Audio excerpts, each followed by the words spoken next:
Hey everyone, this is Erman with Erman. Welcome to week 5 of our Fresh Filmmakers 101 Masterclasses. Last week, we connected with VFX supervisor John Cowley. Hopefully you all enjoyed it.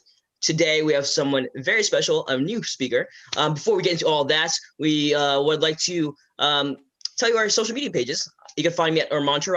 Also, please check out launchglobal.co, The Wrap, and of course, Impact 24 PR. Today, we are joined by Nena Erb, editor known for her work on hit HBO series Insecure, as well as Crazy Ex-Girlfriend. Welcome, Nena Erb. Hey, thanks for having me. Of course. How are you doing today? I'm good. I'm good. I love that we match. I know, just by pure coincidence.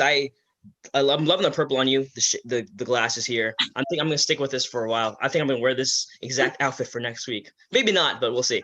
Nena, thank you so much for being here. I'm a fan of your work. I'm not an editor in any way whatsoever, but I'm a writer, and I appreciate the filmmaking process, no matter what field you're in the process. So I've seen your work, and it's funny because as a viewer, we're not always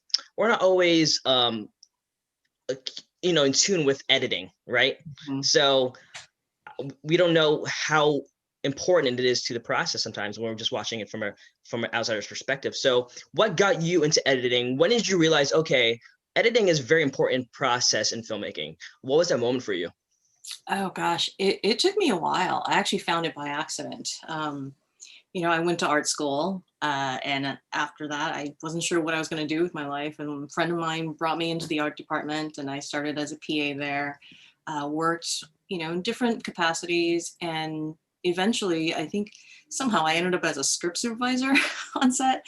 And I was working on a series, and the director and the editor didn't get along. And so finally, the editor kicked the director out. But they were saying like, well, you have to kind of work with either a DGA director or a producer. So everyone was busy. They kind of all looked at me and said, hey, you get along with everybody. We're going to make you an associate producer. You're going to go work with the editor, and it's going to be great. Okay, cool. And that's kind of how I learned editing was so creative, because editing is such a strange art form because it's supposed to be invisible, right? And so because of that, I think a lot of people don't realize that there is someone there that puts it together and basically is guiding, what you're seeing. And so when I sat down with the editor, my mind was blown. He showed me how you can shape a character, change the tone of a scene, and, it combined photography and storytelling. And I was like, this is it. Like, I found what I wanted to do. So I didn't realize how important framing was. And there's certain small things that you just don't realize that are important to the storytelling process. That's so funny. Somehow you were a script supervisor, and then you edited it. You turned into an editor. So what early positions in industry did you have, and how did you what did you take away from those particular positions that help you as an editor? Well, my first one was a PA in the art department, and I quickly learned that I'm not a very good PA. And I then got a job as a PA in the prop department, and I enjoy that much more because I got to work with my hands and paint and build props with the prop master and the art department people. And then I think after a while, I realized that it wasn't really the kind of art form that I wanted to do. It was more akin to architecture. So then I started doing other jobs just to kind of see okay, what can I do in this industry that would allow me time to continue to pursue my own art form?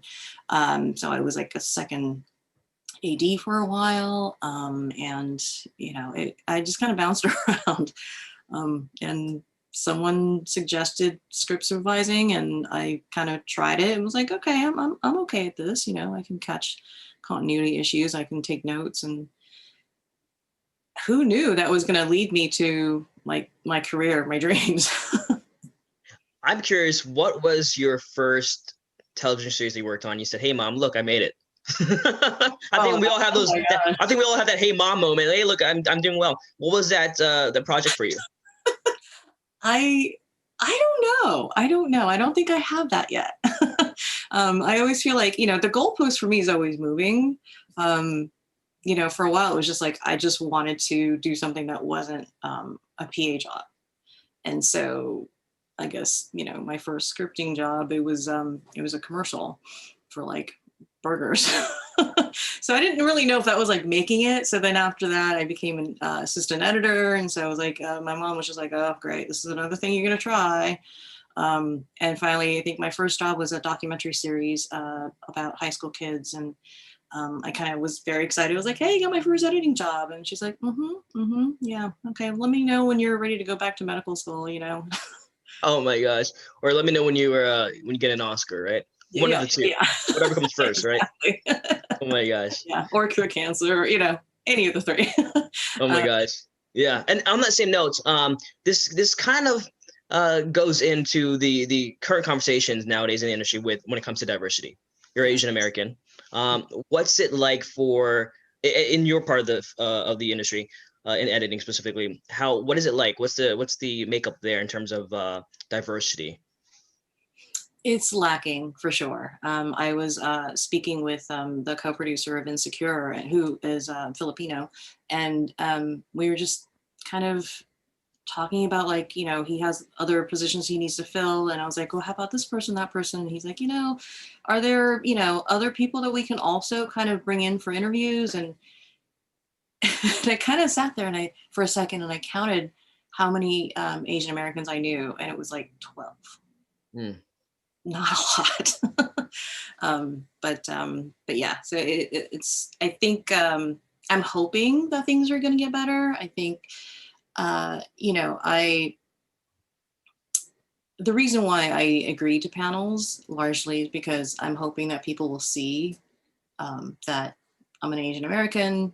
This is what I'm doing, and I'm doing okay. So, supporting myself, and so hopefully that'll inspire them to pursue a career in the business. Who knows? Someone who is watching right now who may look like you and I. Yeah. May be like, hey, I think we have a seat at the table. That's so cool. It's awesome. I know this question come up at some points. Maybe someone's thinking about it right now, but I'm sure every editor has a different program they use. So what program do you use for editing? I use Avid Media Composer. Why is that? It's just it's the first thing I learned. And I think, every single job I've ever been on has used it. So I actually taught myself Final Cut Pro when it first came out. And I think I did a little side project on it, but most of the jobs that are here in LA or the ones that I'm, been offered, I've always been on Avid. So Would you say it's industry standard? Like that would be the number one, I guess, choice of most editors? I would say so. Yeah. Yeah. It's definitely that.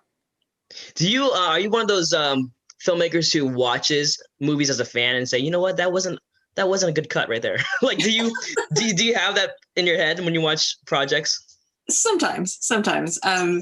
In the beginning, I was always watching it as an editor, and I quickly realized that wasn't a healthy way to do it.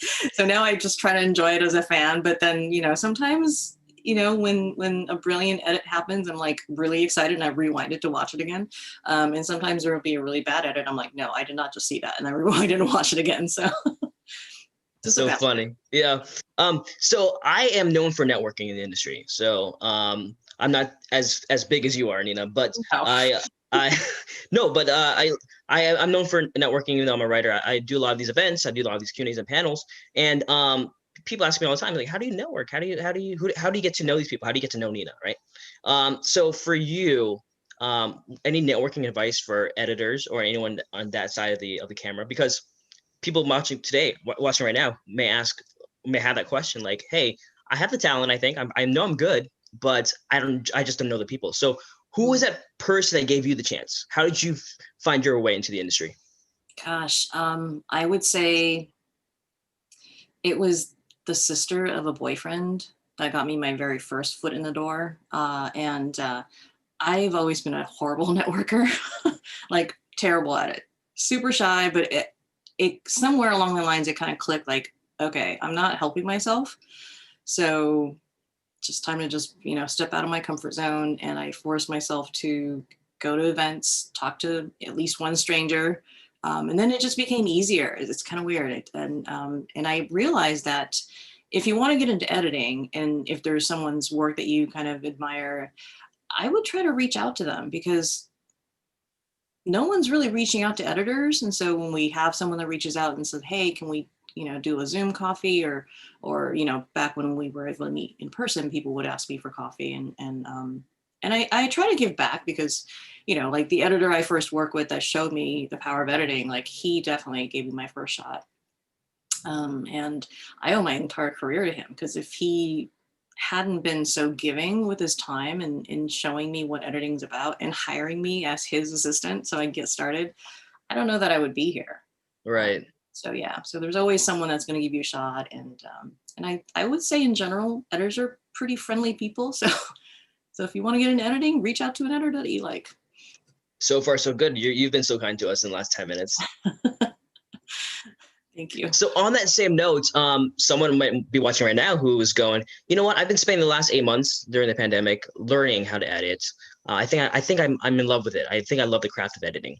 What do I do now? How do I get on the radar of certain people to get projects out there or to work on projects? So any advice for those new editors or maybe new filmmakers in general on what to do now so that by the time that we're out of this, hopefully soon, they'll be on the radar of certain people who will make the big shots? Yeah. I would say there's two pieces of advice. There's one that's for recent graduates. I would look into American Cinema Editors Internship Program. They have a phenomenal program that basically introduces you to all the different genres, TV, reality, movie, and the post facilities. And so you get exposed to everything that that involves post. So you can find out like where you fit in. And you're connected with a lot of people that can, change your career and help you along. So that's great for people that are recently out of college. And I would say that if you are a little further along, I recommend that everyone just cuts as much as possible. It doesn't even matter what, just keep practicing, because the more you do it, the better you get. But also I recommend networking because you'll need to meet someone who is working on a show that can bring you in as a post PA. And the other option is, you can try to go and find a non-union project as an assistant editor. And then once you get your days, you can join the union, and then you can kind of, do the bigger projects. So there's a lot of different ways to go. Amazing. Thank you so much. Have you been on a lot of film sets? Because I know, of course, editing is post-production. So have you been able to be on any sets or to watch any of the episodes that you'd be cutting? No, I try not to. I really. Oh, you do? Okay, so you do it on purpose. Yeah, I have a couple times when directors have specifically asked me to be on set for certain scenes that they're concerned about. And I just found that I was just like always in the way. I was like, oh, I'll go stand over in that corner. Oh, wait. Okay, now they're coming with the lights. I gotta go there. So I find that I'm just in the way and I really don't need to be there. So now when a director's not sure about how to block a certain scene or if they want to discuss anything, we kind of do it beforehand. And then I always make it a point to look at the problematic, not problematic, but just the scene that they're concerned about. I try to make it a priority the next day as soon as dailies come in, so that if there are holes that are missing, I tell them right away so they can pick it up. Gotcha. Okay, insightful. Okay. So I have one more two-part question actually before we check out your demo. So do editors have their own guild? And if so, are you able to work on independent projects? Say someone listening right now wants to work with you in the future. Can they reach out to you to work on indie projects? Yeah, absolutely. Yeah, we do have a guild, but I believe our guild allows us to take non-union projects as well. So I think that's always a possibility. Gotcha. Oh, hey, who knows? Somebody might be reaching out to you after this. Yeah. Nena, what should we expect from your demo? Let's see. I think we kind of broke down a couple scenes from an episode or two of Insecure, and I hope you guys like it. There you go. Ladies and gentlemen, check out this awesome demo by Nena Erb. Hey, Nena, thanks so much for that interview. I'm very excited to see what you're going to be breaking down with us today. So what scene are you going to be breaking down for the editors? I'd like to talk about episode 6 of Insecure from season 4. The title is called Low Key Done. And the episode is basically about, it comes after episode 5, which is the big block party where, Issa and Molly, her best friend, have it out. Like they have this huge argument and it's ugly. And so even though, the block party was a huge success, Issa's feeling kind of empty. And so in episode 6, we start with her waking up. And, again, she's got Molly's voice echoing in her head, telling her that she's a user and, she's a horrible person. So there's not a moment where she can enjoy her success. So when she wakes up, she starts looking at her phone. And we decided to, instead of doing our normal, like we're going to, pop the little thing that she's looking at, social media thing on the side, we decided to go full like 50-50. So it was like a full split screen. So we see the entire phone and she's looking at her Facebook and not hers, but like the one that she set up for the block party. And, you can see her reacting to each comment that people are making and people are loving it and loving it. And of course, she's not feeling satisfied because she's like, like her best friend and her are not speaking now. But she decides, you know what, I'm not a horrible person. I'm going to go about my day. It's going to be like self-care Sunday, but I don't think it's Sunday. I think she's just going to have a self-care day. She goes to, paint and sip. She volunteers to take this guy who missed the bus to wherever he wants to go. And he's very secretive and doesn't want to tell her where they're going. He just says, keep driving and I'll tell you when to turn. And basically he drives her kind of crazy, but she's trying to be a good person. She's trying to prove like, I'm not a user. I am helpful. I'm a good person. I'm going to take this gentleman to wherever he wants to go. So that's basically the idea of the entire episode. And we did that 50-50 split. And my idea was because she's feeling empty after the blowout with Molly, the other side is everything that she's trying to use to fill the space that Molly used to occupy. And so, so every time she checked her voicemail, we did a visual voicemail from the other side. And it's like, it's always someone else. It's her friend Kelly. It's, it's her mom, her brother. It's everyone except for Molly. And so the composition was so beautifully shot. Lacey Duke was a director and she did such a good job with it. And conceptually, we were very much on the same page. And, she just compose the shots perfectly so that we could just block half of it and kind of play around with the different graphics and treatments and there was a meeting that we had about the idea and before they started shooting, and there's a final scene where Molly and Kelly are on the phone, and that was originally supposed to also be done in a 50-50 split screen. But for me, I was like, I just don't think that would work because prior to that phone call, Issa, having just spent all day trying to prove that she's not a horrible person, she has a breakdown and she goes to see her mom and her mom makes her feel better. They have a conversation. And so I feel like after that conversation, it should be the turning point and she should feel a little more whole.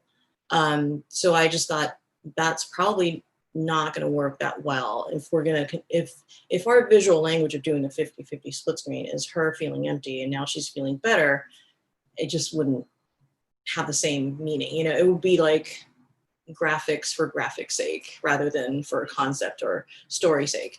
Right. Okay. Yeah.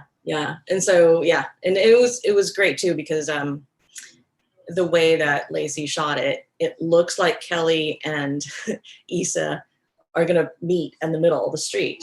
And I found that to be very, very metaphorical. I honestly, I don't know if she meant to do it that way, but I that's what I saw from the dailies. And so I made sure that if they were both still, they were both still. And if they're walking, they're each walking. So you'd see Kelly say a line, she's walking, and then Issa would say a line, she's walking. And then, the whole conversation would continue that way. And as a viewer, you think they're going to meet, but they never quite meet. And that's kind of also a metaphor for the conversation they're having because Kelly's like, call Molly. And Issa's like, why do I have to call her? And you think that she's going to be successful in convincing her to call her best friend and work this out, but she's not.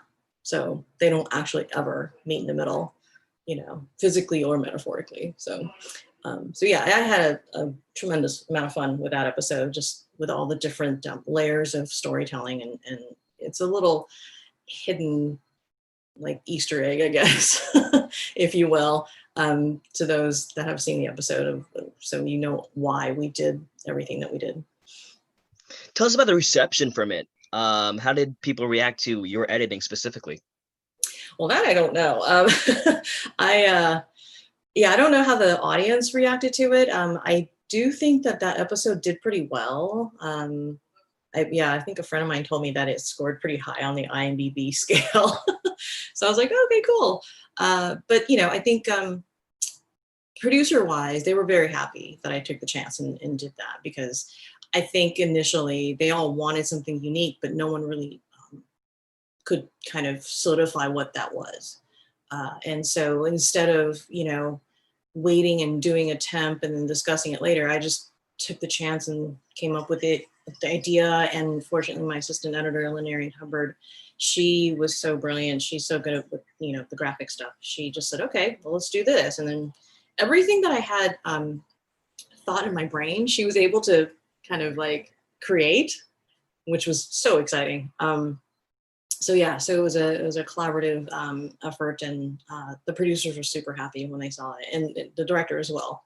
So, because they were a little concerned that they weren't going to be able to nail down what that treatment was going to be. So, now, how many episodes did you edit for Insecure, and were there similar techniques in that particular episode that you used for the other episodes?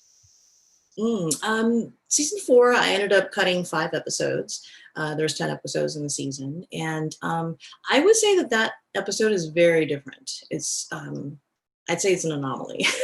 But ironically, in season 3, I also had an episode that was kind of like similar, where I, again, took a huge chance with the graphics and how we used it.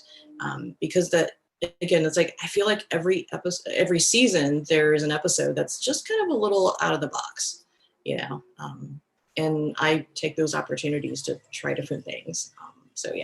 I wouldn't say that the style is the same, but I do try to make sure that some of the signature shots are in, episode 6, like the short-sighted shots when Issa's like kind of like put on the spot and feeling a little awkward.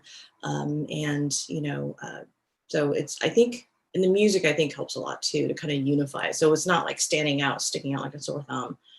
It still feels like the show, it still sounds like the show. It just has this different visual language. Now, before we cut to the audience questions, because I'm sure a lot of people have some questions for you, what are you working on right now? Are you working on anything right now during COVID? I am, yeah. I just started on a show called Generation. It's created by Zelda Barnes and Daniel Barnes, and Lena Dunham is one of the producers. It's kind of it's like a half-hour dramedy. It's about a group of high school kids who are struggling with their, not only their identity, but also their sexual identity and their place in the world. And it's, the way they pitched it to me was that it's like a comedic version of Euphoria. So it's a fascinating project. I mean, all the scripts are really well written, and it kind of gives everybody a glimpse into what it's like to be a high school kid. So I hope people will like it. Amazing. Nena, thank you so much for your time.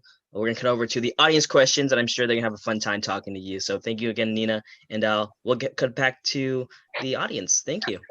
Exciting. Thank you. Bitch, do you hear yourself? Nobody has more drama than you, Issa. You still the same selfish bitch you always been. You need to figure out your shit and stop using people.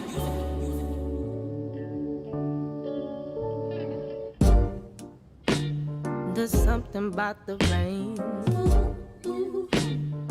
I can't help but wonder when the weather's gonna change.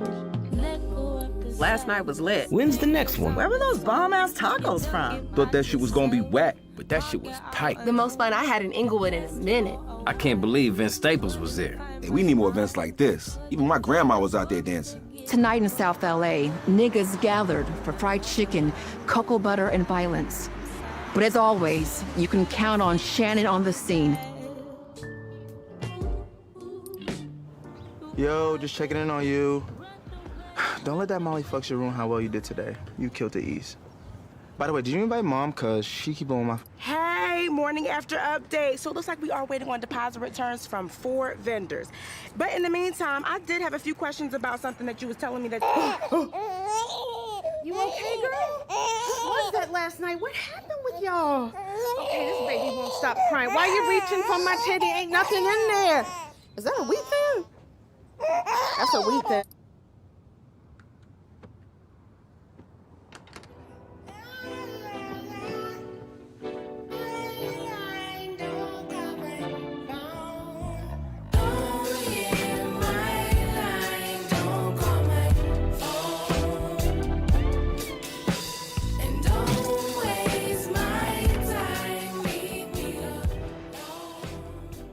So what am I supposed to do now? That's a good question. You fucked up. I didn't fuck up. She fucked up. And she got you fucked up. Fucking right. That's what the fuck I'm saying. I should probably reach out, though. Reach out? Have you noticed that you're always the one reaching out and apologizing? Fuck. Yeah, let her reach out to you. She's wrong, too. Effortless bars.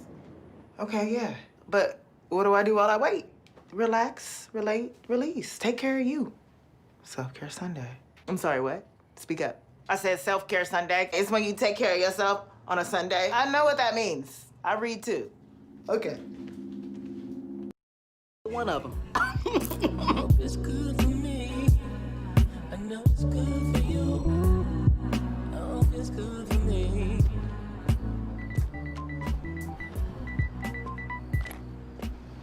Hey. This is Kelly Masters calling. Kelly, it's Issa. You called me. I know I called your ass, but you ignore me like you my biological father. Where you been? Are you okay? Yeah, I'm okay. I just been busy. Okay, well, have you called Molly yet? Uh-uh. Why not? Because she hasn't called me. So, that's it? That's a wrap? Issa, come on. I know you're upset right now, but maybe if y'all sat down and talked face to face, you could work it out. Are you giving Molly the same energy? Yes, I've been calling that bitch too. Look, when me and Tiff let our shit sit too long, we almost didn't come back from it. I just don't want to be the one to reach out this time. Okay. So what? If she doesn't call, y'all just never gonna speak again? Pop 'em! Are you kidding me?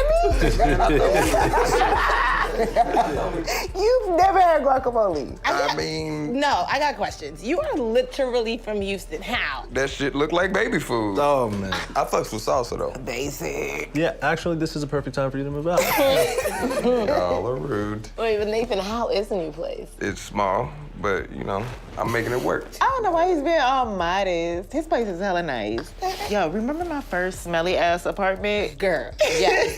Can we forget it? It had a window above a dumpster, but it was really easy to take out the trash. And she had this one mystery stain on the carpet that kept growing. We were all convinced it looked like a face. It did. Suge Knight! Oh my God, yes. Oh, we have fun at the Stink Spot. The game nights, the wind downs. Oh my God, all those silly games we used to play, like what, Mafia, what was the other one? Ooh, Celebrity Heights. What is that?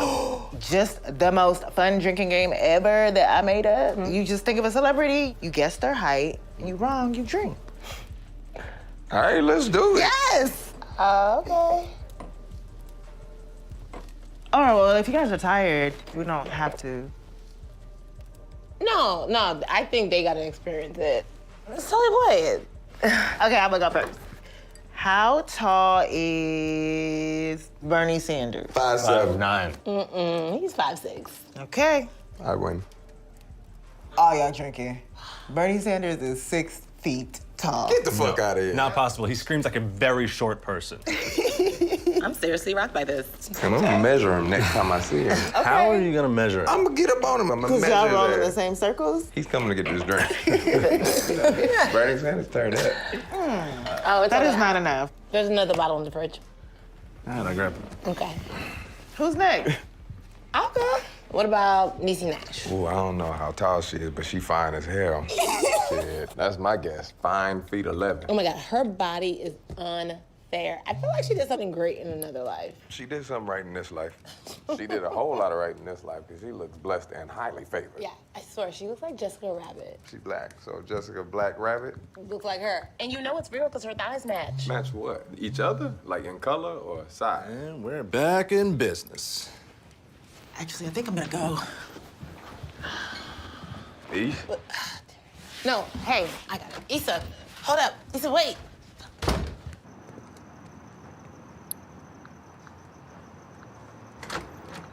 Issa, hold up. Yup. I'm really sorry you saw that. That wasn't meant for you. Yeah, no shit. Okay, but that's the way I've been feeling. I mean, this whole thing feels so forced. I was trying to get us back to where we were, but I didn't realize it was so hard for you to be around me. And you say you're trying, but it feels like I'm the only one who's putting in any effort. By inviting me to brunch and playing old drinking games? Girl, we haven't even talked about what's really going on. Because I didn't know you wanted to talk about it. But okay, let's talk about the block party then. This is bigger than that. We have been off for months. Yeah, I know. That's why I reached out. But I can't be the only one who wants to make this work, Molly.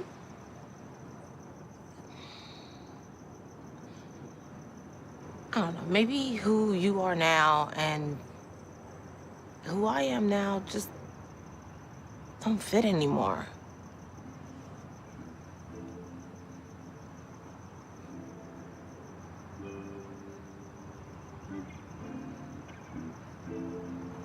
Okay. Okay.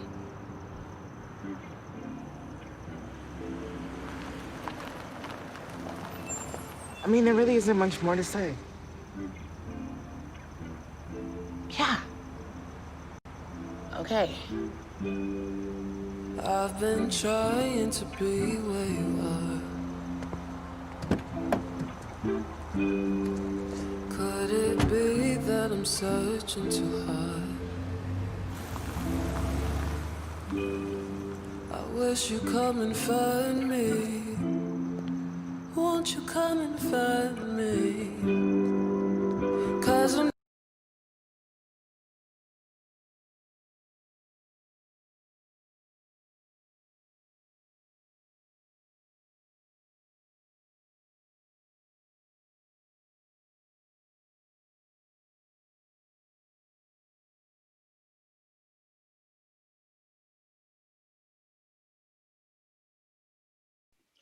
Hey everybody, welcome back. Hopefully you enjoyed that demo from Nena. Nena, thank you so much for that demonstration. And it was cool to see those clips.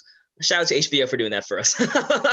So we do have a Q&A question, but before we get into the Q&A questions, we do have a bit of a giveaway here for everyone who's listening. For anyone who submits or rather posts us on their story and tags launchglobal.co and Erman on Instagram, you are entered into a raffle, and by the end of today's episode, we'll do a drawing for you to get a month free of Launch and for you to get free tickets to my virtual Hollywood conference on January 30th. We'll learn more about that in a bit.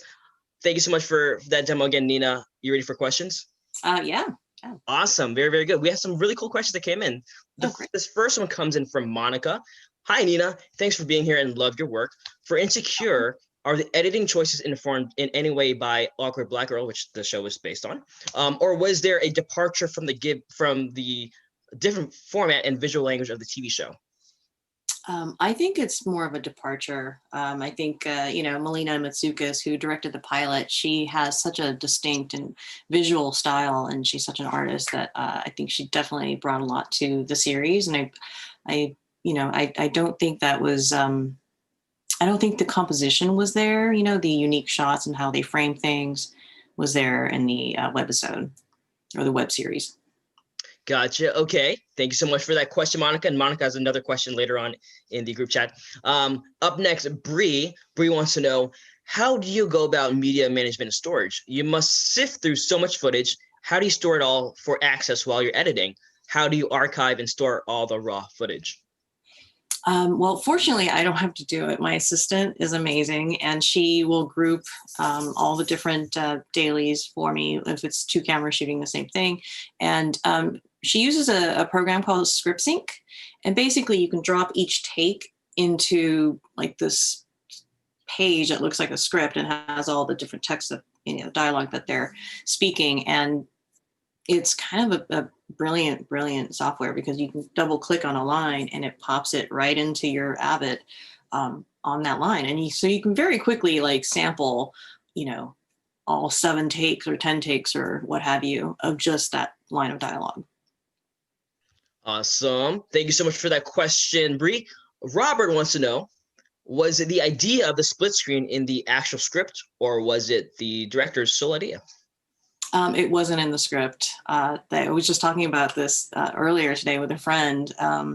We had kind of thrown around some ideas in the tone meeting about what they wanted, but to be honest, I don't think anybody really knew.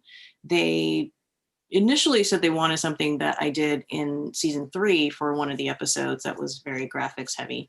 But I don't think that was the right way to go. So we just kind of tried different things, and I don't know. I think the split screen kind of works. I do think so too. Really great scene. David wants to know, of course, this can be, I think the right word is objective. What would you consider a good edit or a bad edit? Oh gosh, it's so hard to explain in the abstract. I would just say it's so much it's like just what you respond to, and I would say the bad edit is when I see it and it's like really jarring. If something is super jarring and it's not meant to be, I consider that kind of a rough cut. And something that's really, really beautiful would just be something that's either really elicits the emotion super well, or I'm going to give you an example. I don't know if you guys saw Breaking Bad in the audience, but there's a scene where we're on the wife when Bryan Cranston's character is explaining what he did, and she's so horrified by it. And it's a conversation that you could easily intercut between the two. You could see him say something, see her react, but the editor chose to just stay on her face for the entire time he's talking, and it's brilliant. That to me is a beautiful edit, because sometimes a beautiful edit is not editing. So that is a beautiful way to say it. I love that. Yeah. That's beautiful. Up next is Lisa. Lisa wants to know, would you consider working on more film projects, or do you prefer episodic series? I'd like to do both. I've done some features a little while ago, but I wouldn't mind doing more of that too. Just for exercising a different muscle, different way to tell a story. When you have so much more real estate and time. Right, and why not? Yeah, exactly. Well, storytelling, right? There you go. Rob, I think it's Robert too, or the same Robert. Here's a fun one. Are there any edits in your past works that you wish you could redo? If so, why? There's lots. Lots and lots. Back in my early career. Yeah. No, I mean, I'm never 100% satisfied. So oftentimes, when I look back, there'll be that one note that I really didn't want to address, but then I was kind of compelled to address. And I'm always going to see the edits that were results of notes given by the studio or producers or what have you, and I'm always like, oh, it was so much nicer the other way. Those darn notes, right? I mean, I understand why they gave notes, but yeah, there's always times that I wish I can redo things. That's understandable. Hey, you're an artist, you're a creative person. I think we all want to have that second chance at past works, right? Marv wants to know, do you prefer to work in the comedy space? I like comedy. I actually prefer things that are much more similar to Insecure, where it vacillates between comedy and drama. And I wouldn't mind doing more dramas again either, just to have a range. I don't believe that people should be pigeonholed. That's a perfect answer. Perfect answer. Andrea wants to know, what do you do to help you get through any creative blocks while editing a project? I think we've heard of like writer's block. Are there any editing blocks for you? Yeah, once in a while I'll look at the dailies and I'm just like, I don't even know what to do with this. And usually that's when I kind of flip it on its head, kind of, I'll start cutting it from the end towards the beginning, or I'll change the point of view, or, maybe I'll start in the middle and either work backwards or work forwards. And I just kind of like get my head out of, this expected way of working, I guess, and thinking by doing something that I normally wouldn't never do. And most of the time doesn't work very well, because like, why would you start at the end of a scene and work backwards? So, but it helps. It helps because sometimes when you see something that's so wrong, you're like, oh no, it should be this. So. Absolutely. Thank you so much for that question, Andrea. The next question is from Monica. Which director/editor teams are your biggest influences? That's always such a hard question because I don't, I admire so many editors' works, but I don't know that I wouldn't say that I draw on them as influences. But what I do love is I've been been to so many panels where I hear Marty Scorsese speak and Thelma speak, and their collaboration and their friendship is truly beautiful. And so I think I would say that they're kind of like the epitome of what I would like one day with a director. But as far as like influences, I try to let the dailies influence me. That's awesome. Here's another fun one. Well, they're all fun to be honest with you, but this one is about animation. So, would you edit animation projects? How do they differ from live action in terms of editing? Yeah, I'd love to do an animation one. I've only done like little scenes where we've used animation, and I think I think in animation, the editor is more in control creatively because you're cutting storyboards as opposed to live action. And so you can see like, oh, no, this is much better in a close-up, or no, this has got to be in a wide shot, or this has got to be in whatever, shot you want. And then you can also work with the animators to have that. So you have so much more control. It's not like trying to put something together after the fact. Like you're in pre-production and you're just like there. You're very, very hands-on, with how the final piece is going to look, I think. There you go. Thank you so much for asking that question, Mark. Folks, before we go into the next question, don't forget to tag us on our social media on Instagram story for a prize at the very end of this conversation. Please tag Erman, and don't forget to tag launchglobal.co. Our next question comes from David. What was a movie that you saw you absolutely loved the editing of, and why? Gosh, it's been so long since I've been to a movie. It's so sad. What's a movie theater? I know, what's a movie theater? Gosh.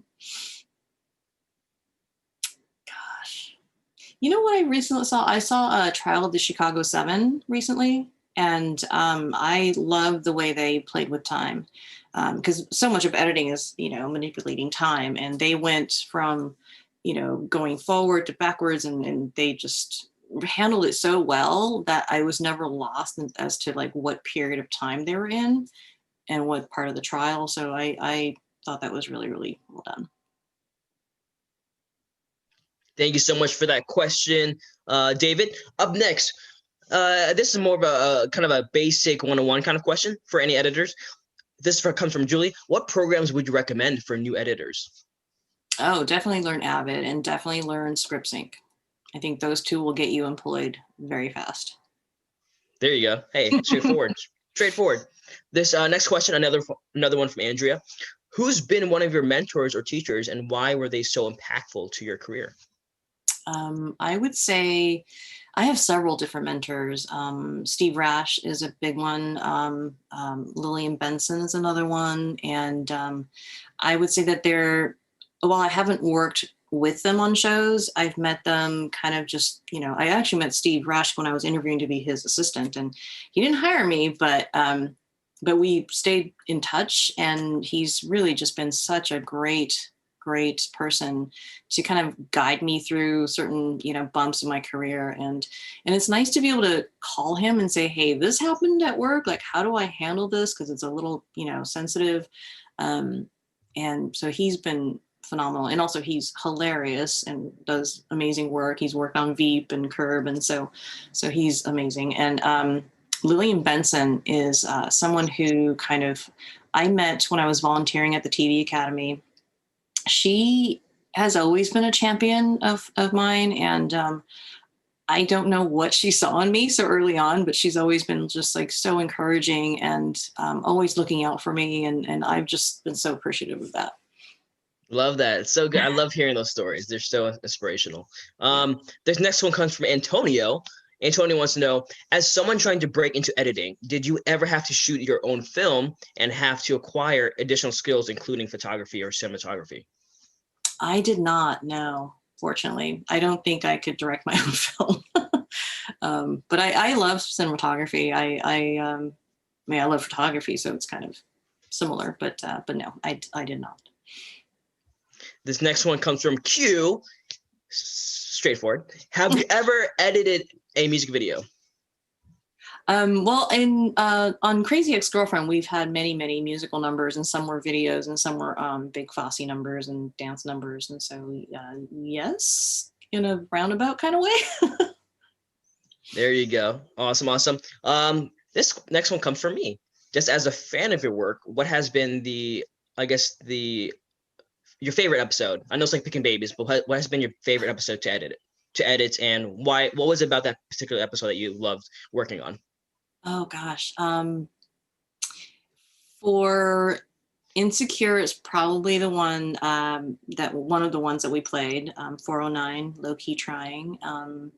Not because it won an award or anything, but I just loved it because it was the first time that I was able to look at the dailies, and I was so in sync with the director that I saw things that she was hoping to see, even though it wasn't communicated. I don't know if that makes sense. But it was great. Like I just kind of could see like the hints that she was dropping in the dailies, and I had so much fun putting it together. But the hardest thing, and also one of my favorites, is the silent episode in Little America.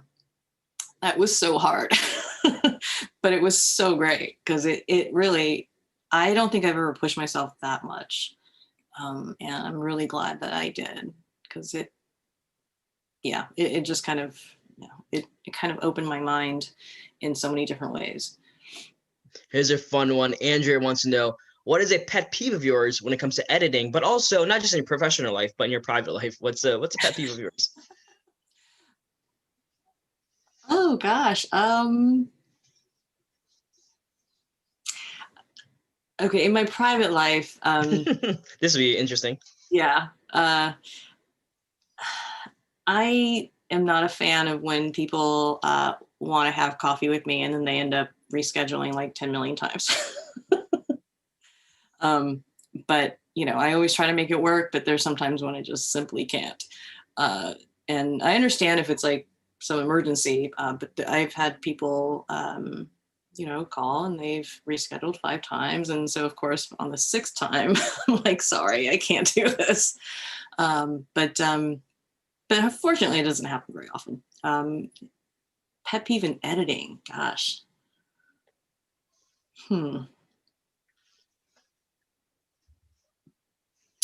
That's a hard one to answer. I don't think I have one. Hey, that's a good way to think, right? Yeah. Yeah. So this hear that, folks? If you want to work with Nena, make sure you don't reschedule your coffee meetings too many times, all right? This next one is actually a very personal one, if you don't mind. Another kind of a personal question. So when you're at home, what's your favorite thing to cook?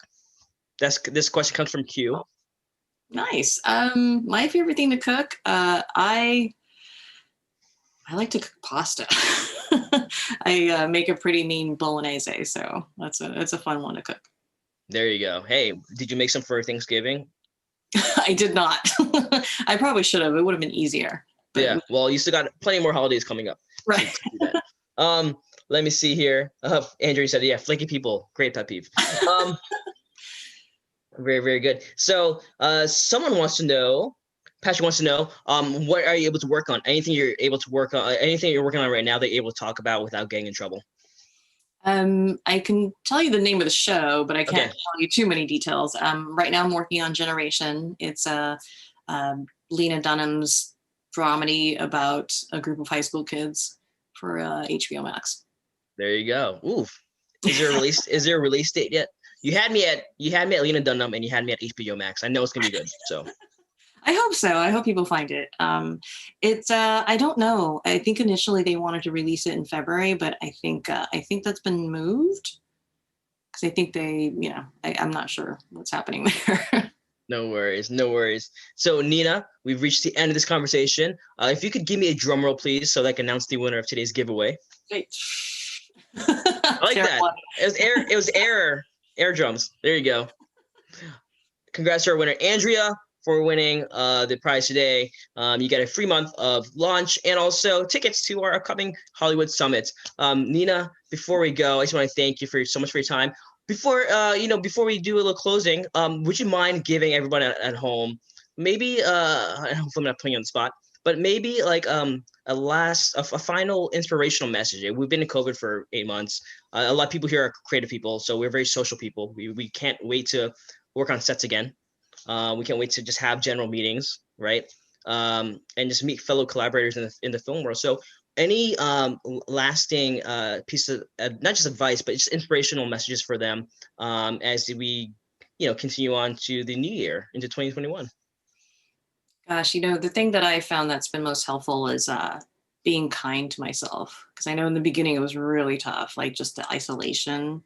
And, it's easy, I think, as editors, because we're so introspective typically, that it's easy to just withdraw. But a friend of mine told me that, whatever I'm feeling, it's okay. And I just need to be kind to myself because everyone else is going through the same thing. And it's not like, it's not my fault that I'm not able to handle it. Right. So, so that was super helpful to me. So I was like, oh yeah, you're right. Everyone's going through this. So I'm okay. So. I really love that. That's actually amazing. That's actually one of the best answers I've had that I've heard since I've done these things. So nice. Thank you so much for that. Thank you so much for tuning in, everybody. Give a silent virtual round of applause to Nena Erb. Once again, please catch us on social media at Ermantraj, launchglobal.co, The Wrap, and Impact24 PR. Next week, we're joined by Charlene Wang, music production executive for Netflix, which is our final masterclass of 2020. We'll see you then. Cool. So we're good.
while you're over there chilling on your ones. I believe it, stick to my guns. From the galaxy to back to an imminent, all designed as unique as a retina. I'm the next time I'm wondering why. You do the stars up. You can win a brand new Church Boy or LZ7 Sound of the Weekend t-shirt.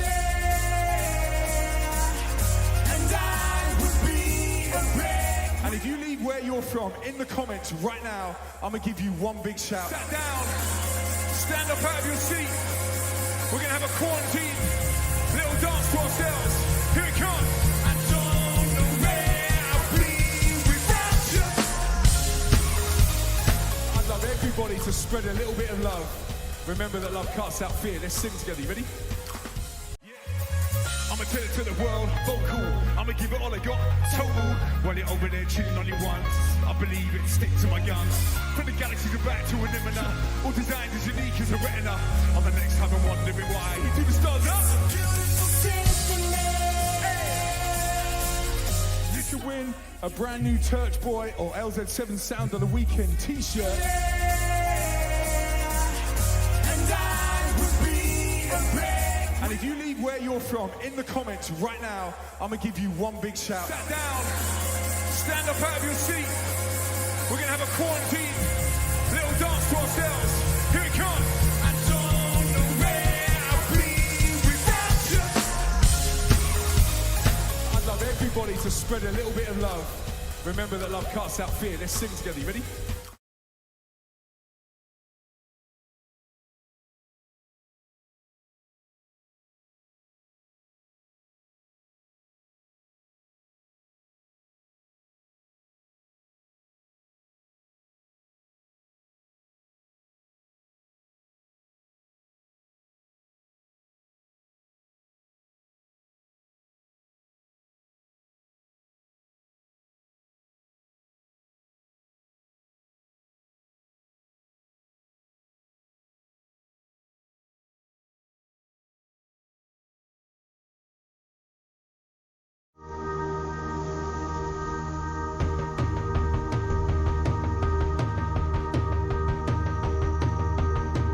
Being an independent artist is hard, but if you're persistent, it's rewarding.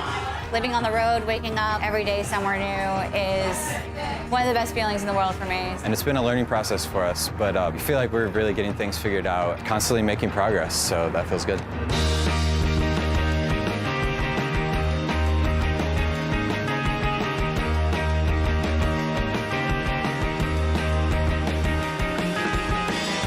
If you can impress a crowd in New York City, you're doing something right. Music is fundamentally an emotional connection. It has the power to move you beyond words, make you feel a certain way. I think that's what any musical artist is trying to do, is create a feeling, a vibe, a sense of something bigger than yourself.